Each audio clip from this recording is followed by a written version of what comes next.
Welcome to our Camino Wildlife Habitat project, and we are um, glad to start another year of doing this. We've been doing third Wednesday of the month programs since January of 2003. So thank you for being a part of this.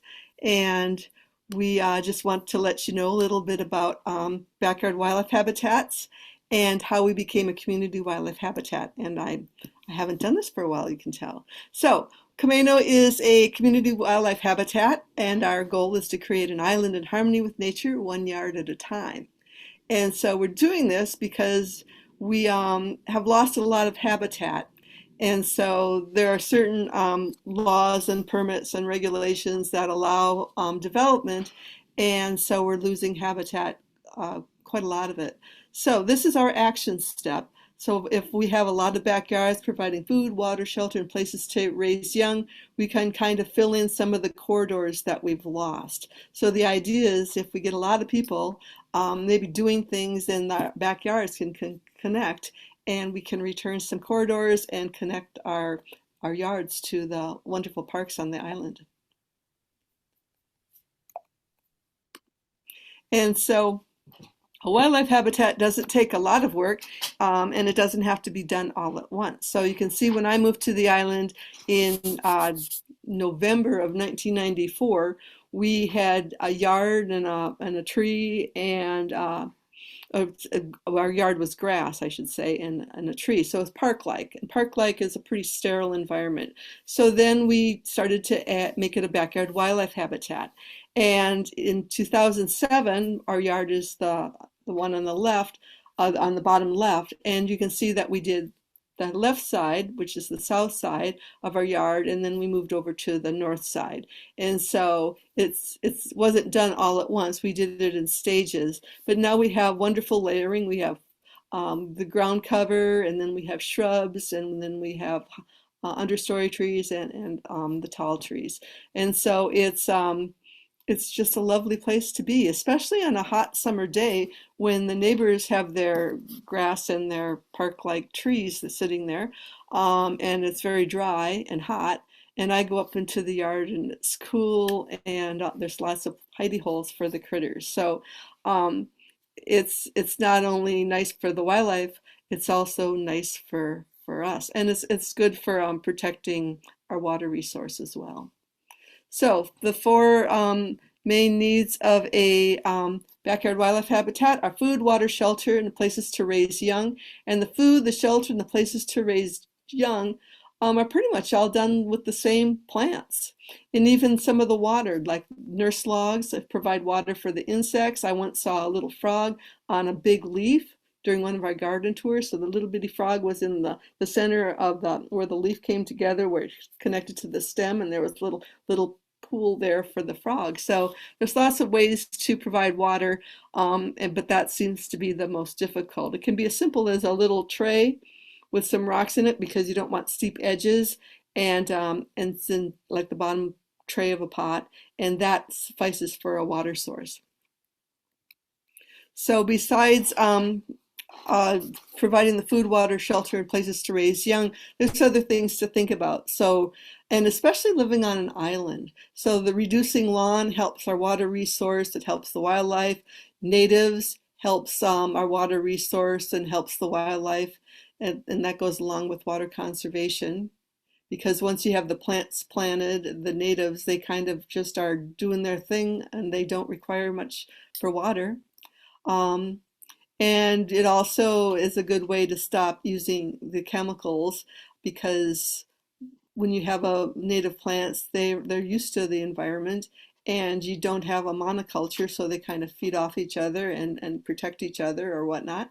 So you can reduce chemicals, and composting helps. And what that does is helps restore some of those backyard wildlife habitats the way it used to be on the island. So if you think about areas in the yard, there's an area one which is close to the house, and I'm taking this from Russell Link. He's a wildlife biologist with Washington Department of Fish and Wildlife, and he wrote a book, Living with Wildlife and Landscaping for Wildlife. And with that, he has areas. So area one is close to the house, and that might be where you want to put the bird feeders and such, so then you can see and get to know what the birds are. And then the area two is more like with the pathways where you don't frequent so often. And then area three is the back part of the yard that doesn't have to be uh, as tidy as some people like. It can be where we were just talking about purposefully messy. So it's a great place for Brenda's going to talk about, when you leave stems, like the mason bees, we put the little straws out and put them in for them to go into these special mason bee feeders. But if we just let nature do its thing, they're using the stems, the hollow stems, and that's providing what they need. So when we have little messier yards in our areas threes, not only are they helping the wildlife, but they can connect with other people's backyards and area threes and restore some corridors, which is why we're doing this on the island, because we can't stop the development, but we can get people to think about what they're doing in their yards. So this is our action step on Camino. So it's simple to become a backyard wildlife habitat. You can fill out an application and you just have to check 3 ways you're providing food, and only 1 for water because it's the most difficult and it's not just naturally there for some people. And then cover and places to raise young are some of the same things as the food sources, the same plants. And then there's some sustainable gardening techniques. So it's a simple checklist, and you can find this application on our website, or you can go to the National Wildlife Habitat, National Wildlife Federation .org, and they have the wildlife habitat application, and you can do it right online. So it's a pretty simple step, and it's like making a personal statement about what you're doing in your yard, and it's part of a bigger statement of what Camino is doing as a community and what a lot of people are doing around the United States and beyond. So if you want to let people know why you have maybe a messier yard because you're leaving those dry stems so that you can have bees that are putting their little eggs in there. Wildlife habitat signs are nice ways to show that you are a wildlife habitat providing for wildlife. And I get calls then, and people ask me how they could do that in their yards because they certainly have what it takes. And so you can see we have quite a few backyard wildlife habitats on the island. We need to add more dots on the map. Right now we have 1,095 wildlife habitats. So if you haven't certified and live on Camino, we would like you to certify so we can reach 1,100. And if you don't live on Camino, you can be part of the wildlife in the area. The Puget Sound is kind of a regional wildlife habitat, and then in the nation, so where there's more than 300,000, close probably to 400,000 wildlife habitats. So these are all the community wildlife habitats in the Pacific Northwest, so quite a few. There's 18 there, and there's 182 community wildlife habitats in the nation. So this is an action step where people can show that they care about the critters and have nice yards. So if you want more information, the National Wildlife Federation has a great website. They also have a great plant finder type of tool on it. And then our website, Roxy's done a fabulous job, and lots of different resources are available. And you can see old programs to learn about different things that we've covered since we've started doing programs in January of 2003. These are some references. So Living with Wildlife and Landscaping for Wildlife I mentioned those with the areas in the yard.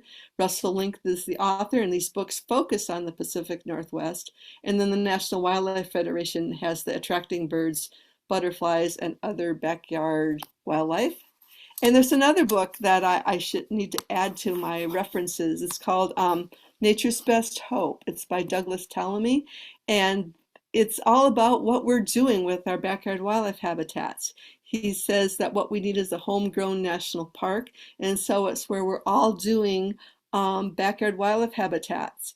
And so we can't we can't buy up all the land and protect it, but if we get a lot of people who care, then we've got all these homegrown national all these wildlife habitats in their at people's homes, and it's a homegrown national park, according to Douglas Talamy. So it's exactly what we're doing as a community wildlife habitat on Camino and throughout the nation. So that's a fabulous book. It's Nature's Best Hope. And then um, that is there's some things coming up. So we're having a program on moths in March at 7 p.m. And then in April, we'll have one about owls. And then in May, we'll have one about Christopherson Creek and the salmon and beavers, and how we're working, or the Would-Be Camino Land Trust and is working to help us have them coexist and not be a conflict. And then if you want more information, I will be at the Snow Goose Festival on the 28th. And I have handouts with native plants and all sorts of things. You can sign up as a wildlife habitat and get us to 1100 right there at the table. And I'll also be at the Resource Fair on Camino at the Camino Center on March 14th. We'll have a table there. And then if you signed up, if you pre-ordered for plants at the plant sale, you can pick those up in March. And I think I heard that they will actually have some where you can walk up and get them this year. You check the website, theplantsale.org, to verify that. So with that, I need to introduce Brenda. So let me stop the share. And then I'll tell you, Brenda Cunningham, she's been a speaker for us for many, many years. And she has she typically does a program for us in this time of year, every year.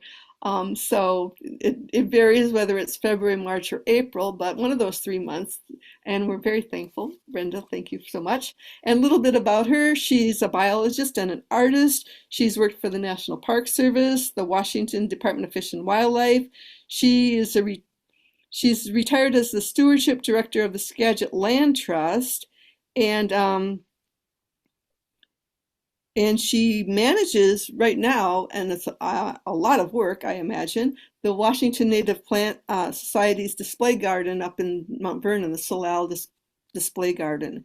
And she is going to tell us about pollinators in our yards tonight. So thank you, Brenda. Much appreciated. Thank you, Val.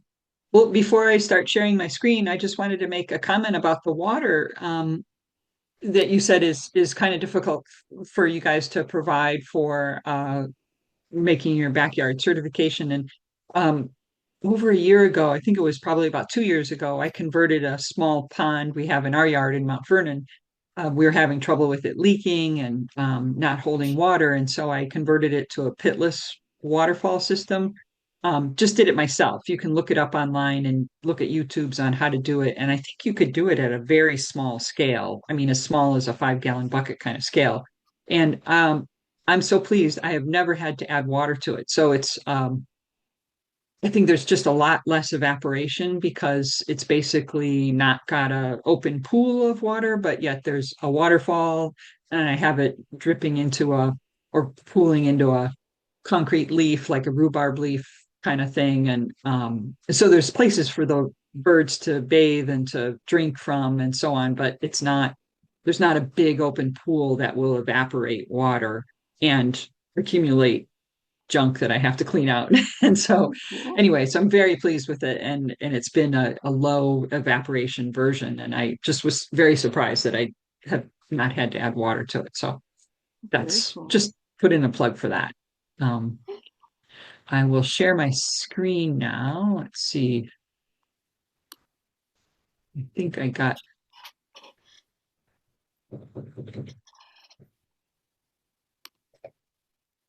there. Okay. This was my opening slide here. So I am involved with the Washington Native Plant Society, managing their display garden, and I just want to spend like 5 minutes talking about Washington Native Plant Society before I get into the guts of the program here.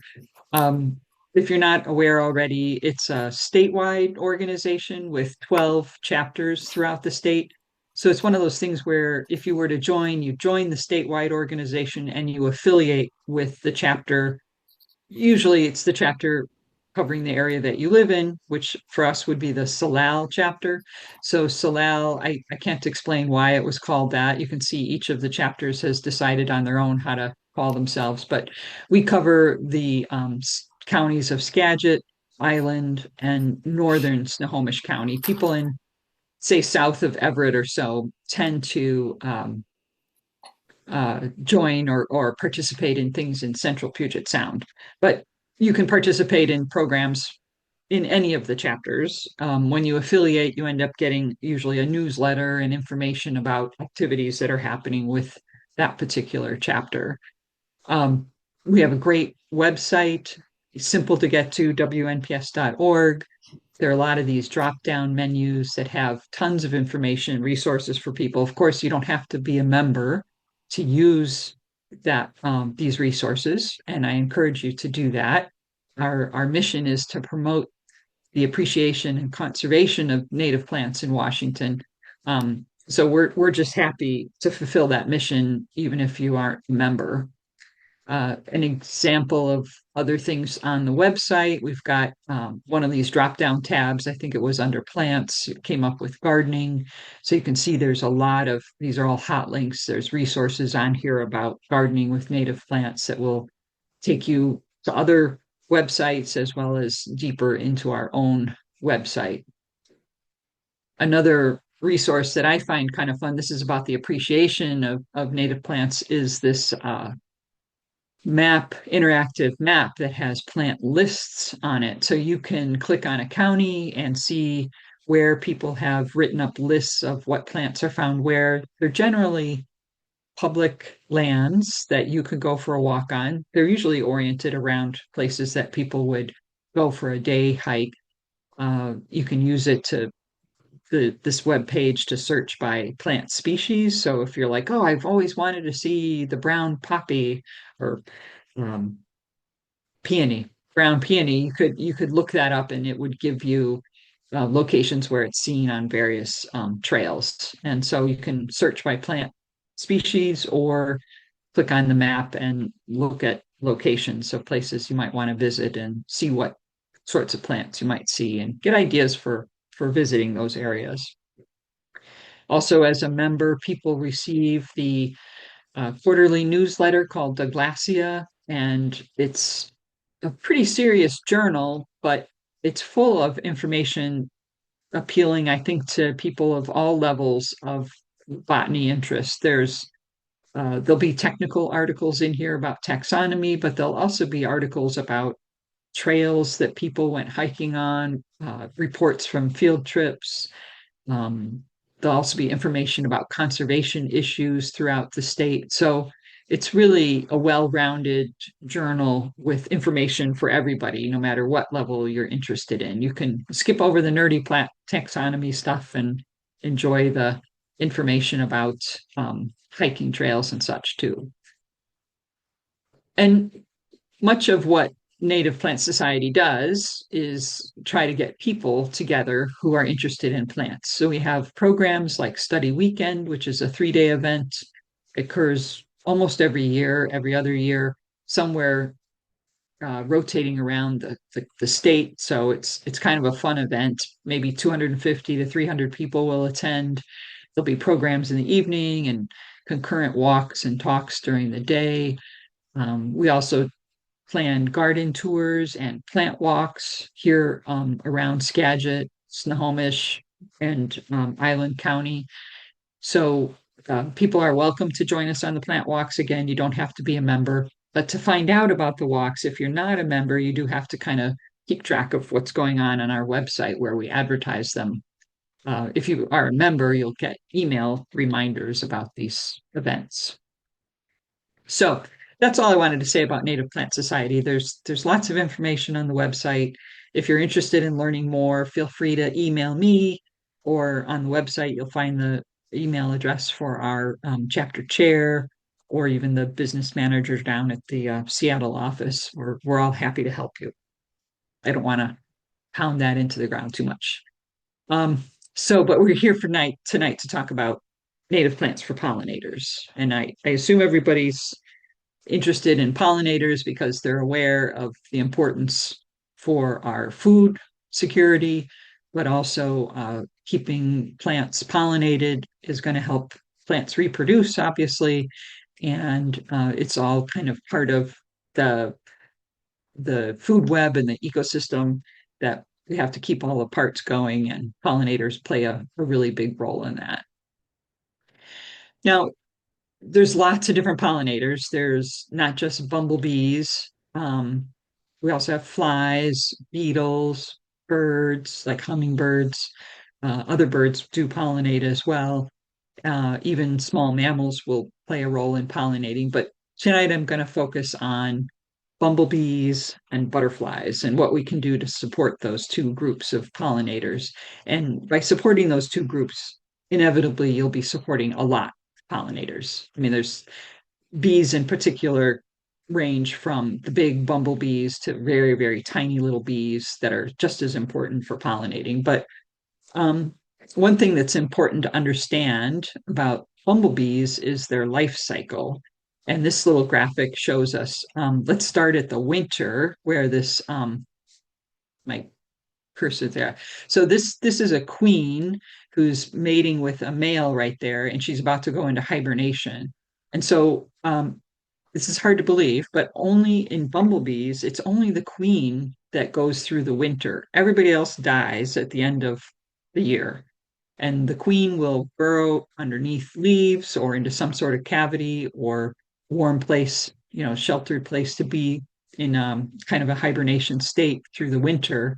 And it's only like right about now that we'll start to see bumblebees emerge. And everybody that you see emerging as a bumblebee this spring, early in the spring, will just be queens. So the queens are all on their own. They come out. You'll see them. They need to forage right away to get some food, of course, to keep going. They've been fertilized, so they're ready to start laying eggs, and they need to find places to do that. So one of the characteristics you'll see is the queens will kind of fly low to the ground, searching for good places to start burrowing and laying their eggs. And they do look for existing burrows or logs, cut pieces of wood or cut pieces of vegetation like fireweed stems, stuff like that, that they can burrow into and lay their eggs. And in their foraging and such, I think they collect food for that first batch of eggs. And once those first eggs hatch, those are the females that are non-reproducing females, and they will go out and do all the foraging and bringing more food in for additional eggs that this queen is laying all summer long. So you'll see more and more bees out, and those are generally all females. And then at the end of the summer, the queen starts laying eggs that turn into males that can mate with queens. She'll also start laying eggs that become queens. So this is how their population increases, hopefully, is with at the very end of the season, more of the eggs that hatch will be queens. And those queens then will get fertilized and burrow and through the winter and start the process again with all the drones and the males perish at the end of the season. So it's really important that these queens have some places to live through the course of the winter and that they have food to forage on as soon as they come out in the spring. So thinking about the first things that we see blooming in the spring, oso berries, probably the most popular. I mean, people mostly think of Indian plum or osoberry is one of the earliest bloomers in our area. Also, tall Oregon grape, and you'll see the queen bees foraging on those plants early on. Butterflies, people are probably pretty familiar with how butterflies reproduce, but it may be a surprise to you that we have a number of species in Washington state, even right here, that overwinter as adults. So we don't really have monarchs here. We might have monarchs passing through occasionally, but they don't have an established population in Washington state. But other butterflies that look similar to them, like the red admiral or morning cloak, is one of these butterflies that overwinters as an adult. So we may see those emerge quite early in the spring. But most other butterflies, they overwinter either as a chrysalis or a pupa or even as an egg.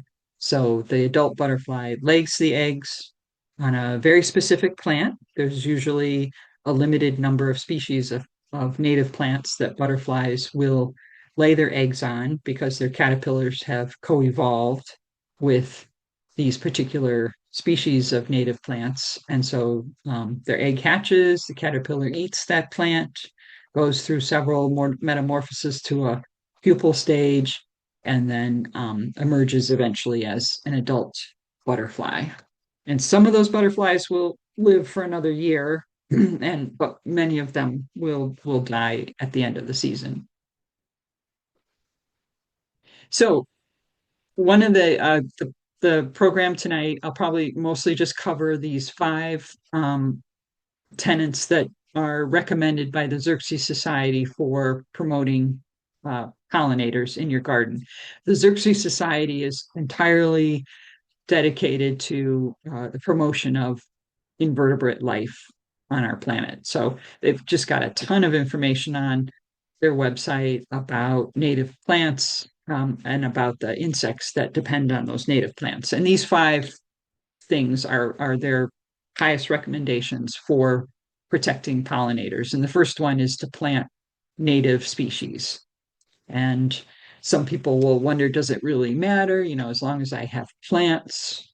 I read a interesting quote saying, you know, sometimes nurseries will advertise plants as being pest free because they haven't evolved with our insect pests here, so they are resistant to being eaten by pests. And this author said, well, they might as well say they're bird free too, because birds really depend on eating the insects that are found on our native plants. And so if you've got a beautiful non-native plant that has perfect leaves, it probably means it doesn't really support much in the way of life beyond itself.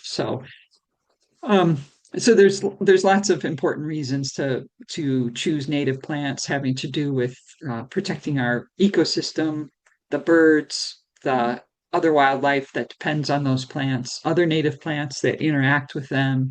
Um, as Val pointed out, there's a lot of benefits to native plants related to lower pesticide use, lower watering and maintenance needs. So, but does it really matter? And some of that's what I'm going to talk about here.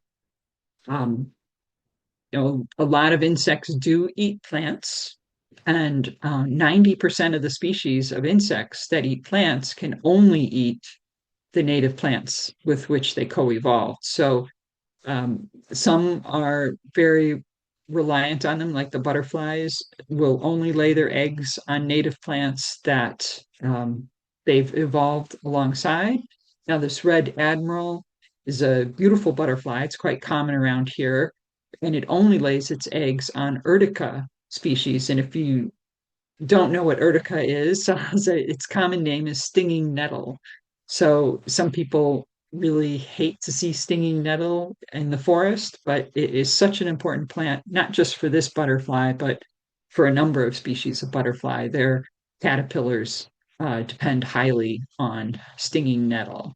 So there are just other examples here of some insects that rely completely on native plants.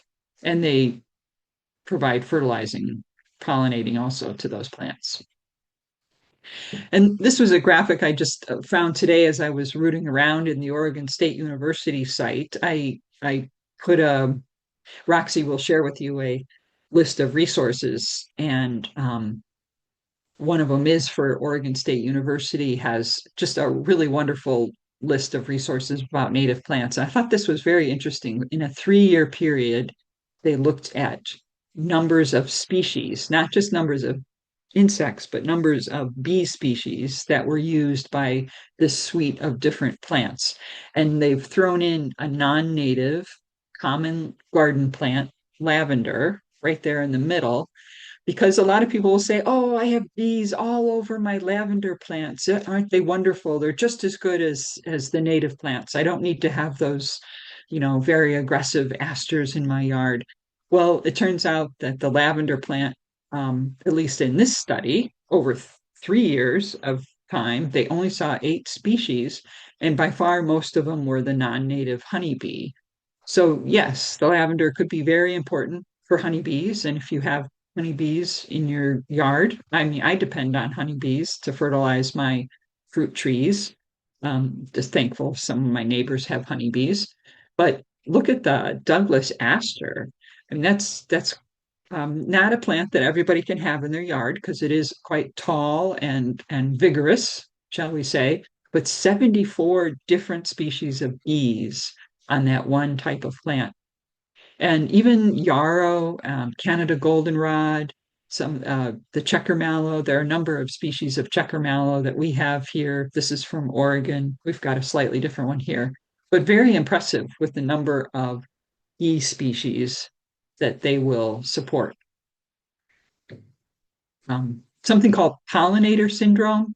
This is where we talk about plants and pollinators having co-evolved physical characteristics. So one is developed, like the plant has developed a particular shape to entice a pollinator of a particular kind to come. And by doing this, they ensure that its pollen will be carried to another plant of the same species.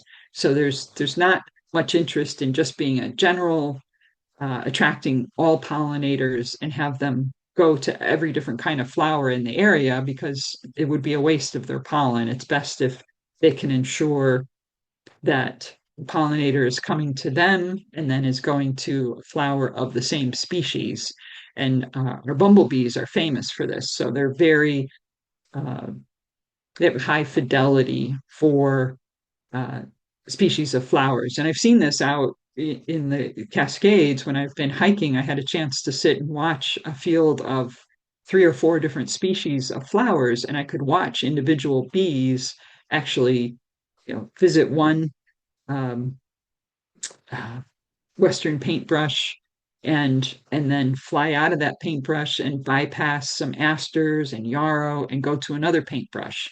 And it was doing that time after time. So they're famous for visiting the same species again and again for an extended period of time. So they're actually quite efficient at spreading pollen for an individual flower species.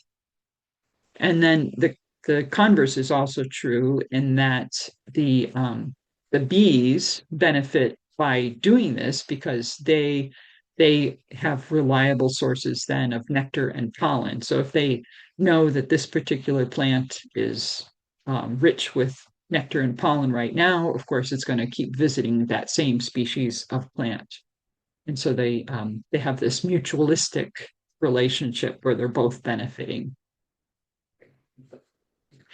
Some examples of how that can be you can visually see that is things like these penstemons. They provide a kind of a tube that bees can go into. You'll see them land on the lower lip of the penstemon and crawl in there, get covered with pollen while they're getting the nectar, and and then they'll go visit another penstemon of the same species, transferring pollen on the way. Um, Butterflies, on the other hand, really require more of an open platform type flower. This is a 9 bark. Now, that doesn't mean you won't see bees on the 9 bark as well. It's just their butterflies do require more of an open platform that they can land on. You won't see them landing on the penstemon so much as on these kind of open aster clusters of flowers like that. So um, bees and butterflies will use both. You can kind of get a sense of what's going to be pollinating the plant based on its flower shape. Now, I don't expect you to be able to read any of this. The print is so fine, but just to get the gist of what's going on here is there's this researcher, Susan Waters, on Whidbey Island, I believe, and across the top of this chart are abbreviations for pollinators. So it's like the names of about a bunch of different bees and flies. I think mice is even in there somewhere, and ants, all the different things that could be pollinating plants. And then at the bottom are abbreviations for flowers that were growing in a meadow that she was studying. And so the bars between them are incidents of seeing a pollinator going to a particular flower. So what this graph ends up showing you is um, who's pollinating which flowers, and is there some specificity? Are there generalists or are they very specific? And in this case, she was especially interested in an endangered flower called the golden paintbrush, which is represented by this little yellow flower here. And she found that there was one species of bee in particular that kept going to the yellow paintbrush and very few else. There was like one other species of bee that occasionally went, but not nearly as often as this one species of bee. So she realized there was this very important relationship between the golden paintbrush and the bee. And if you're going to keep the golden paintbrush going, you're going to have to keep that bee alive as well.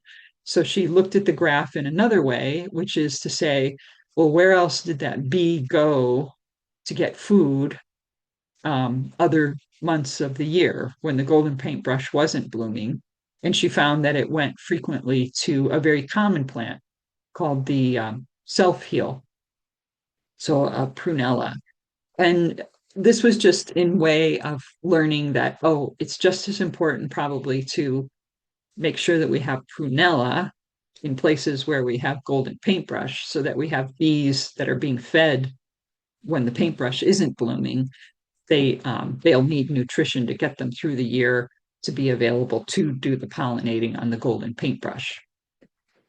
Another way to look at this is these multiple ones. She decided to look at what are the flowers that are important to the most number of pollinators. So rather than looking for a single band from a pollinator down to a flower, she looked at, let's see what flowers go radiate out to the most number of pollinators and are important for those pollinators. And what she came up with was a short list in this particular meadow. Every site is going to be slightly different, but this is camas, um, Oregon sunshine, and sea blush are the common names of these three colorful plants here that are down at the bottom. So you don't need to know the specifics about that, but I'm just saying there are these strong relationships between pollinators and flowers in the meadows. So you wouldn't find this in non-native plants. This is very specific to the native plant species that they've co-evolved with.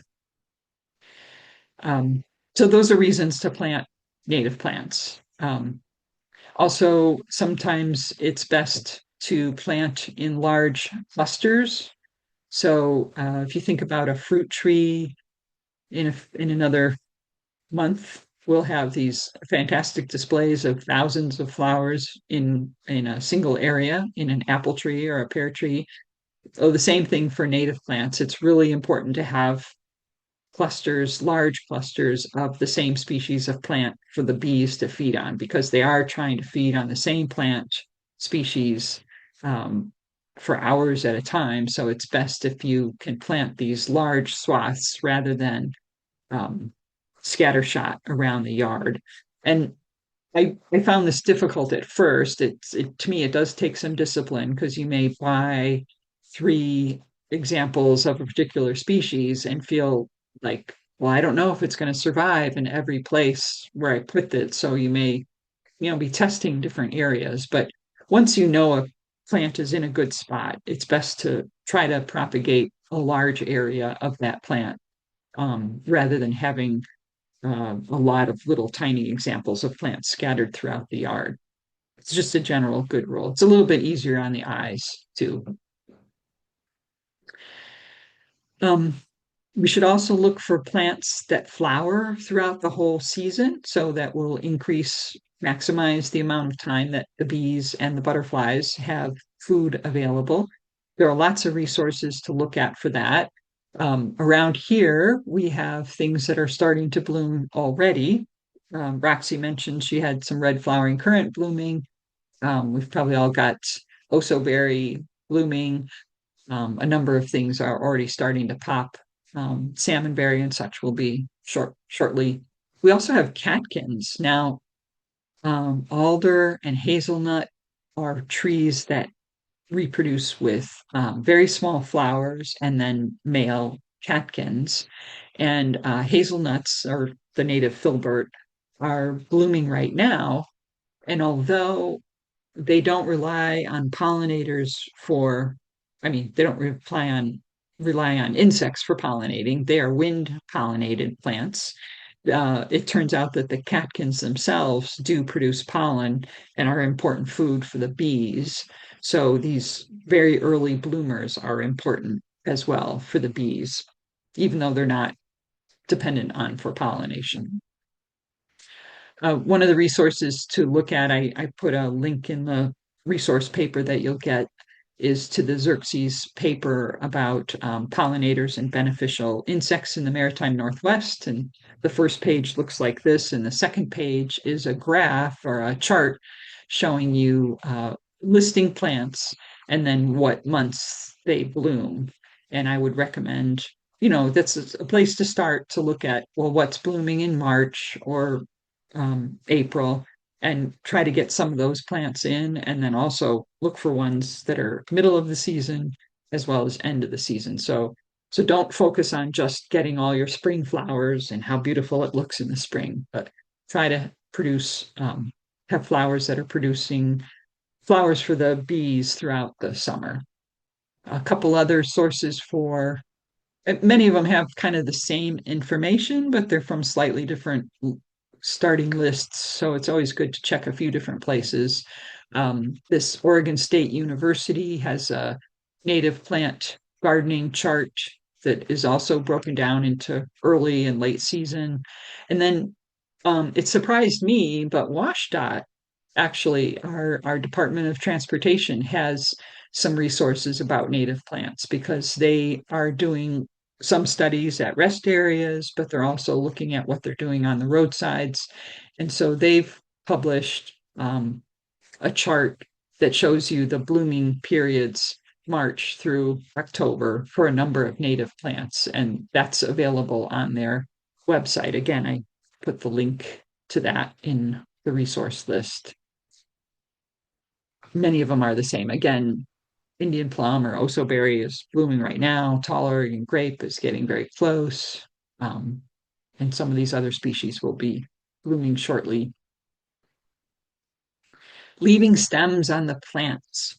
I know we keep hearing about that, and I have a little trouble understanding exactly what we should do. And I found some really good resources this week. You know, they say that because bees use the hollow stems. Now, not necessarily the big bumblebees, because they may be actually burrowing in the ground, but there are a lot of really important small, very small bees that are important for pollinating, and they do use these hollow stems of plants in your yard.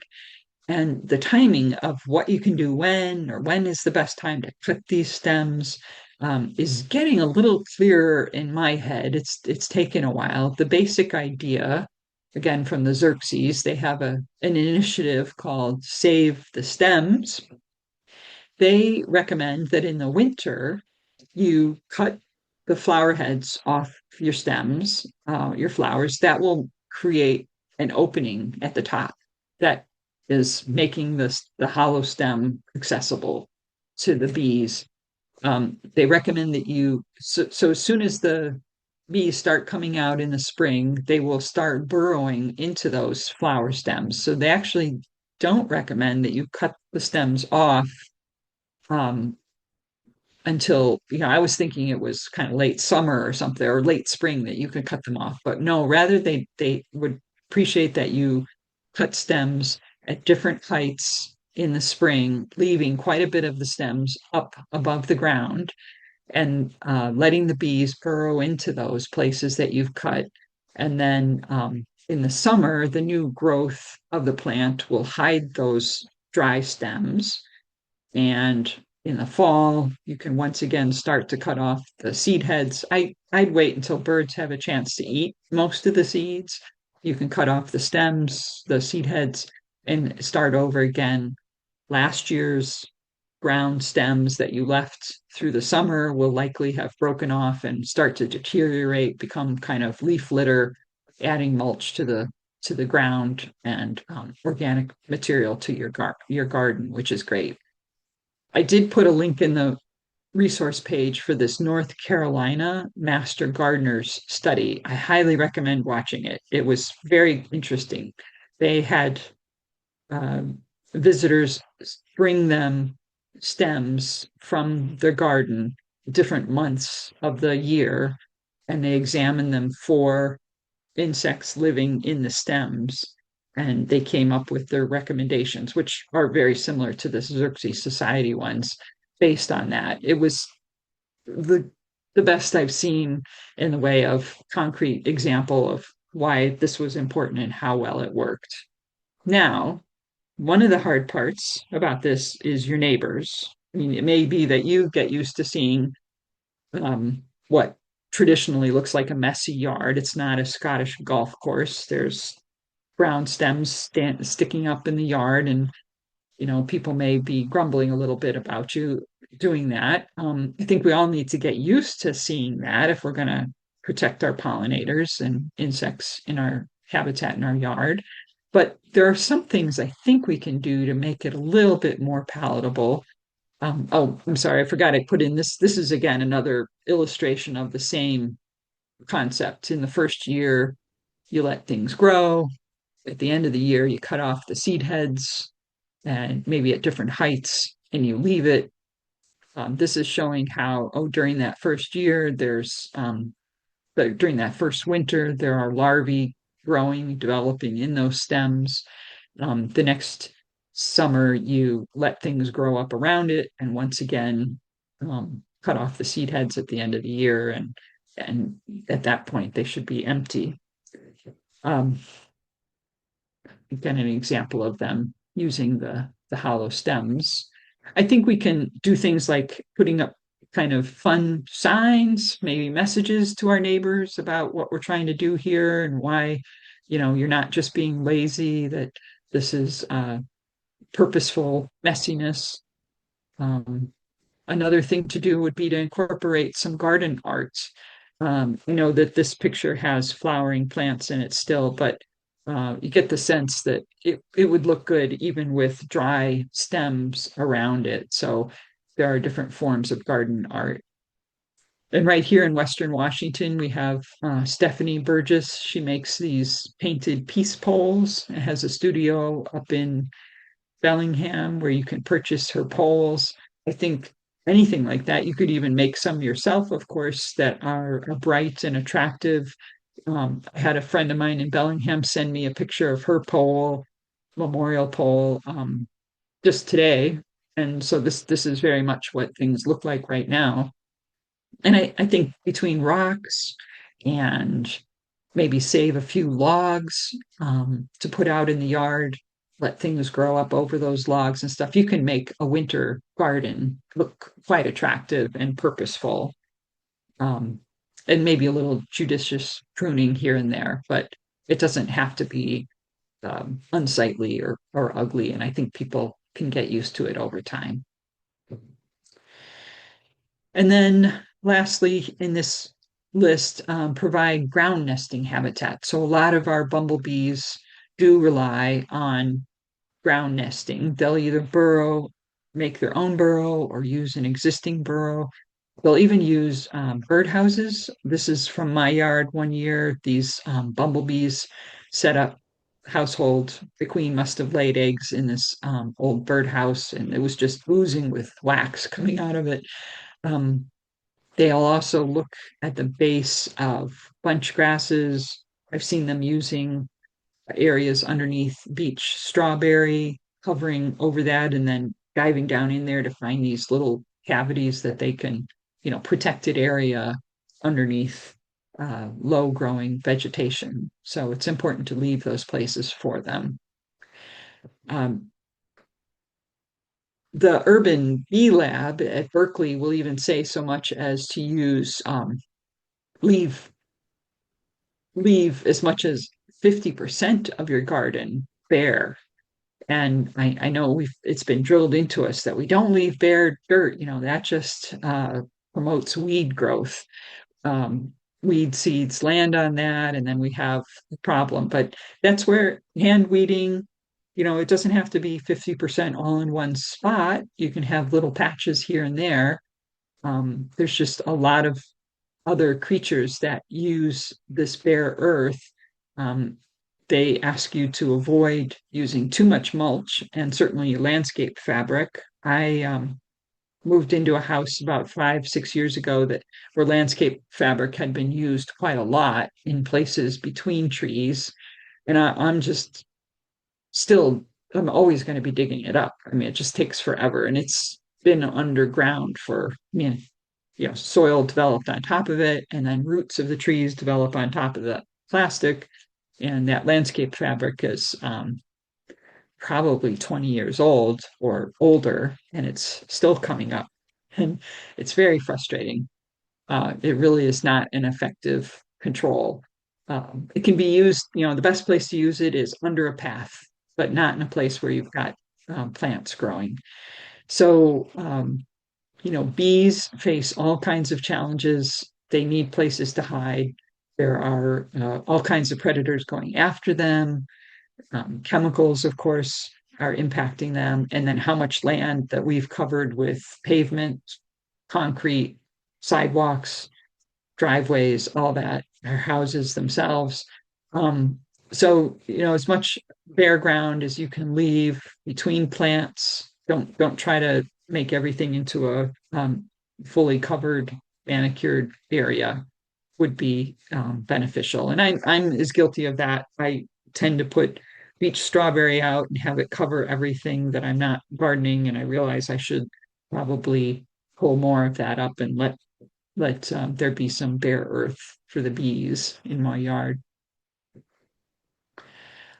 Just like your list of things to qualify for backyard habitat, same thing applies to bees and butterflies. They need food, water, shelter, places to raise their young. Um, some of the things we should do, avoid hybrid flowers. Some of these hybrid flowers have actually lost the pollen and nectar that their originals created, and sometimes they are doubled so that they have far more petals, but that makes it very hard for the pollinators to get down to where the nectar and the pollen is. And of course, avoid using pesticides. If for some reason you absolutely have to, because there's something really dire going on in your yard, please spray at night when the bees are not active. It still may affect them in the morning when they do become active again.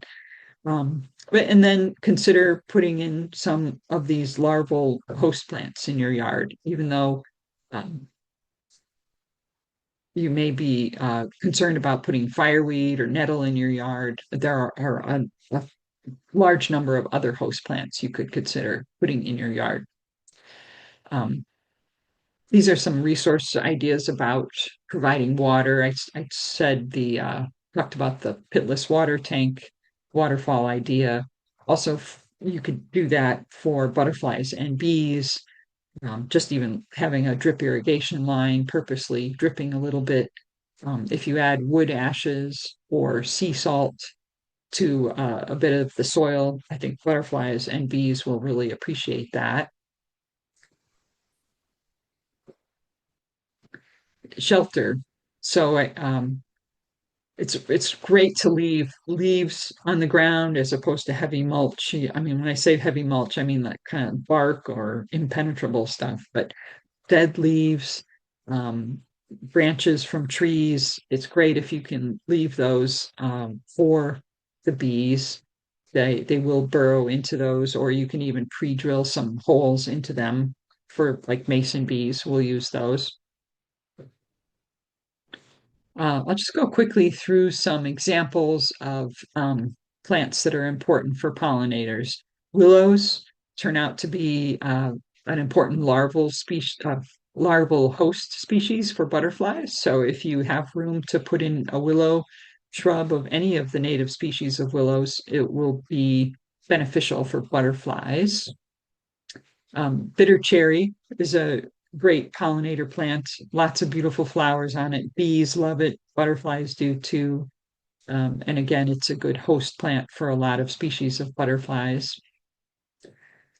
We have a native birch, the river birch, and it has more of a salmony, orangey colored bark compared to the white birches, and it produces catkins, so the bees will be feeding on those early on, and of course chickadees and all kinds of other creatures love the seeds on the birches. Evergreen huckleberry. Um, it's, I think, one of the very earliest bloomers that we have here. We'll see very tiny little pale pink, whitish pink flowers on it uh, as early as this month. And when the hummingbirds start coming back, rufous hummingbirds and bumblebees emerge, they'll be looking for these evergreen huckleberries. It's a slow growing plant, but it's a beautiful winter interest in the garden and tolerates all kinds of conditions. I mentioned tall Oregon grape earlier. I've seen hummingbirds feeding on this quite a bit. Mine are definitely the buds are swelling, big yellow swelling buds right now. So it's getting ready to bloom. Again, it's really important for the bumblebees early on when they emerge. Nine bark is more of a summer blooming plant.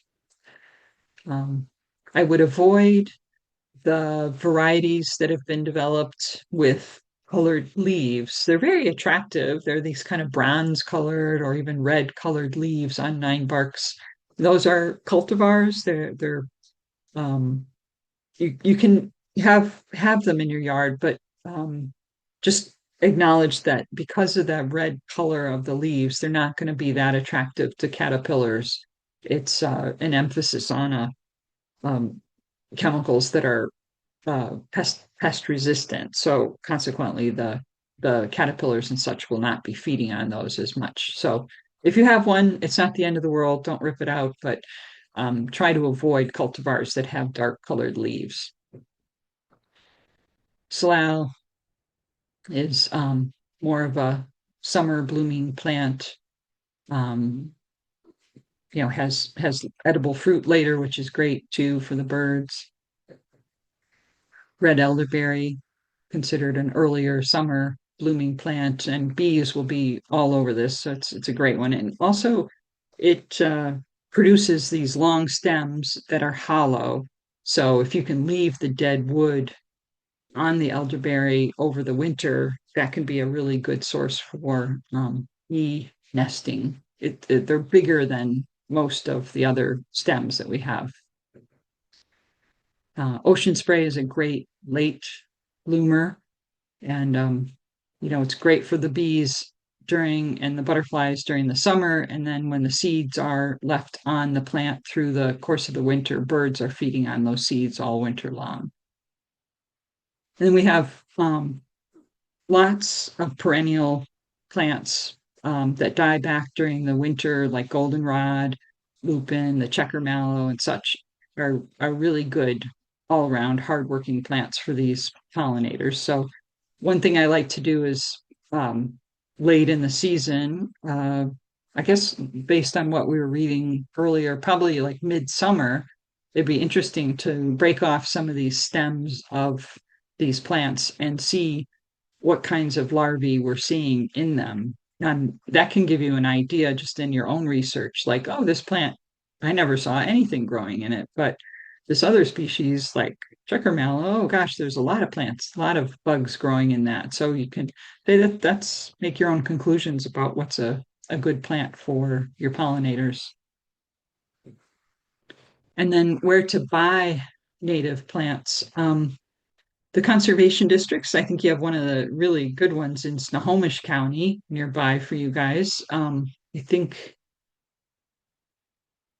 think the sale has already closed for the season. We haven't picked up the plants yet, but they had plants for sale, but you can sign up to get on their mailing list for in the future. So these are always bare root plants or generally bare root plants and very inexpensive, but generally limited to trees and shrubs with a few smaller plants. Native Plant Society, several of the chapters have sales. We have a sale in the spring and the summer and the fall, I should say. You can sign up to get notification about that. Again, on the resource list that Roxy has at the very bottom, there's a link to sign yourself up to get notification about plant sales. Our spring sale this year will open on Earth Day, April 22nd, and we have an online sale. Uh, Probably three-quarters of the plants are sold online, and then people come and pick them up in early May, May 1st and 2nd, and the remaining plants that didn't sell during the online portion are for sale then. So we do a lot of sales, both online and in person. Both Snohomish and Skagit County Master Gardeners have quite a few native plants in their sales now. There are some really good nurseries in our area, both in Snohomish County, and Bellingham has a really good nursery for native plants. And you can mail order seeds or collect seeds yourself. It can be fun to figure out, what there are lots of resources online to read about what you need to do as far as, do I need to freeze the seeds, scarify them or not, and just experiment, have some fun trying to grow plants from seed. Was curious if anybody, well, two things I would ask for is if you have pictures of winter gardens, because that's kind of a new thing. I was trying to figure out how to make um, the idea of leaving stems in the yard more attractive. If you have good examples in your yard, maybe some artwork you've got, or just other things, rocks or sculptures, if you would be willing to share those with me, that would be wonderful.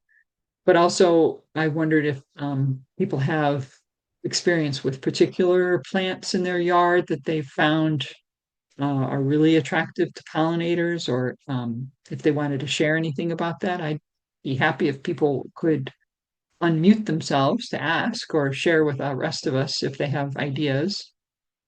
Can they do that, Roxy? Yes, I just made that possible. Thanks. Okay, great. Go ahead. Someone was speaking. Kathleen. Oh no. No? Oh, Okay. I'm going to stop the share so I can see people. This was just a picture of at the end of a show with a lot of our native plants that are producing great flowers. I was glad to see a lot of these on the list that the Oregon State University put together of plants that were important for bumblebees. So, yeah, did anybody have any questions or anything they wanted to share about their own observations? Are they seeing any pollinators out there yet? There was a question in the chat earlier, Brenda, if you're taking questions.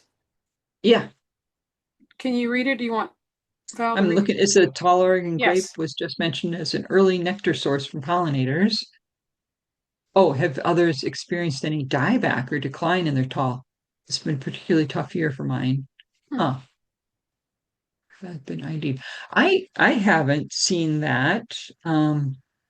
It's usually quite a vigorous plant. I've heard more the opposite people complaining about that, but I don't have any complaints about it either, though, because I've enjoyed how it's been growing. Is it like entire canes have died, or just the top?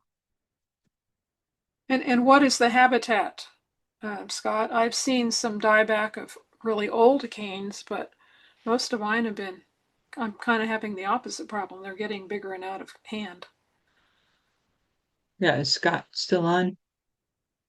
Um, Maybe not. Maybe not. But you could address it. I'm sure you'll watch the recording. Right. You haven't seen any dieback? You haven't I heard that? I have not, but I could. Has anyone I sort of- else?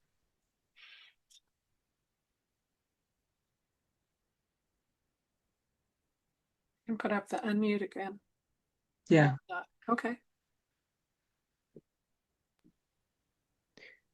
I think it does like Well, I've seen the to be opposite on my sunny. on my tall Oh, Oregon grape. They're just been really vigorous. So that's interesting. yeah. Yeah, I wonder if it's then if Scott's situation is something around it has changed. Like I can think of we've had less vigorous looking Oregon grape in places where conifer tree is growing over it, so it's starting to get shaded out. Mm. But usually then it just reaches around. It's like reaching out away from the tree and growing taller that way. Hmm. So are you opening up for questions, Brenda, or is this just a Yes, I call to am. the program? Okay. So I have a question about autumn joy. I always leave those, and I don't remember. I guess I was not paying attention. I don't remember the part about cutting off the seed heads first. I always Mhm. thought I was supposed to leave the seed heads for the birds to eat. And I don't know if birds, I actually haven't seen them on Autumn Joy, but I keep leaving them and then I leave them too long and now there's new stems growing up. So I like the idea about being able to cut off the seed heads. But I definitely have seen birds eating on some of the other things that I've left. So I think you could wait to cut off the seed heads until just like right now, just before we're starting to see pollinators emerge, because it's that the pollinators, when they emerge, are going to right away start looking for places to start laying eggs. So um, even though it seems early in the season for us, I think, yeah, I have bush tits just come through yeah. all the old seed heads for goldenrod and spireas and stuff like that. They and ocean spray. They really want to forage on those, whether it's for the seeds or for all the aphids that are growing in there. I think that there's a lot of insect life that's growing in those seed heads too that they're feeding on. So I hate to cut them off too early, but I think any time now is, you could cut off half of them and leave the other half. Okay. Well, sometimes I cut them off and I move them to another part of the yard so they're still there. I'm not composting them, but that's, yeah, it's really, really fun. That, yeah, that's a really good point, is you can always cut things off, even if you do end up having to cut some of the stems off. You could lay them on the ground or lay them in a bush out of sight, something that's a little less unsightly, and the insects will likely still find those. And or emerge Right, right. last year. Cool. Yeah. All right. So I encourage people to watch that little North Carolina Yeah. Master Gardener clip. It's just a few minutes long, but it's a very concise, interesting study they did. So do you know specifically if many things use the autumn joy? Have you ever heard of that? That's a cultivar of Aspirea, isn't it? Well, well, on my plant list is it's a sedum, but I don't know that it's a real sedum. But Oh, I know what you mean. Okay, I was thinking there's an orange spirea, orange oh, leafed spirea that I was okay. thinking of called autumn joy, but I know which one you mean. It's a tall spirea or tall sedum. Yeah, Yeah, and it's not I native. right. I don't know, Okay. but it'd be easy to. I have occasionally done this. It's just kind of fun to, it's a sacrifice, but take a few stems Sure. and slice That them will, open yeah, lengthwise and see what's in there. yeah. That would be a You fun can, workshop. yeah, and you can leave the open stems out there for your birds to eat. Okay. If there's any larvae in there, they'll Sure, find them. sure. Yeah. Right. Other questions? I like that you mentioned ocean spray because I just love ocean Yeah. spray. And then I watch, and some people think it's unsightly after the little flowers go. And then I've watched the chickadees go for it and various critters or Yeah.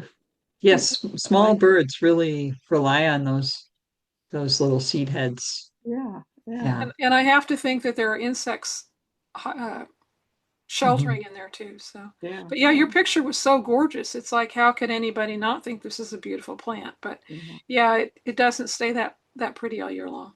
Yeah, yeah. All But right. it makes a nice privacy screen. It's Yeah. a I bushy, just love it. shrubby thing. Mhm. You also mentioned the pruning Oregon grapes by taking out entire canes. That's interesting. I'll have to try that.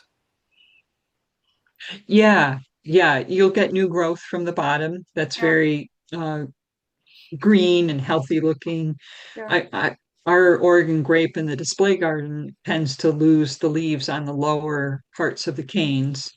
It starts to look kind of rangy because it's reaching for the right, sky. And right. so, if we cut the tallest canes down at the base, we get a lot of nice, pretty new growth. Okay, I'll have to try that because mine was getting, I have a lot of it and it was kind of getting out of hand. So I cut a lot of it back part way last year. So it'll be an Mhm. experiment. But I think, yeah, I'll go back and cut the canes on back, some of them. Yeah, I think it's one of those that benefits from cutting individual canes down at ground level or as Yeah. close as you can. It won't, the way it will regrow if you cut it halfway off, it's makes kind of a uh, fragile branchiness that Ah, is, it's okay, better if it's cut at the bottom. okay. All Yeah. right, good to know. All right, well, thank you, Brenda. This Well, is you're welcome. fabulous.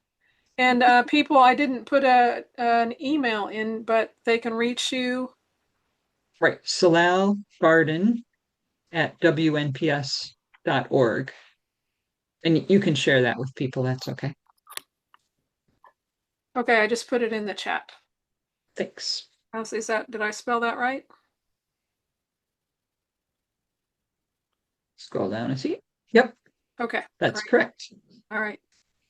Well, thank you all for spending the evening with us, and Yeah. we good wish you good luck in creating habitat for pollinators. Thank you, Brenda, for giving us such great resources. This is wonderful. Yeah. Well, All thanks right. for being here. It's always good to see you guys. Thanks so Bye. much. Thank you so much. Good night.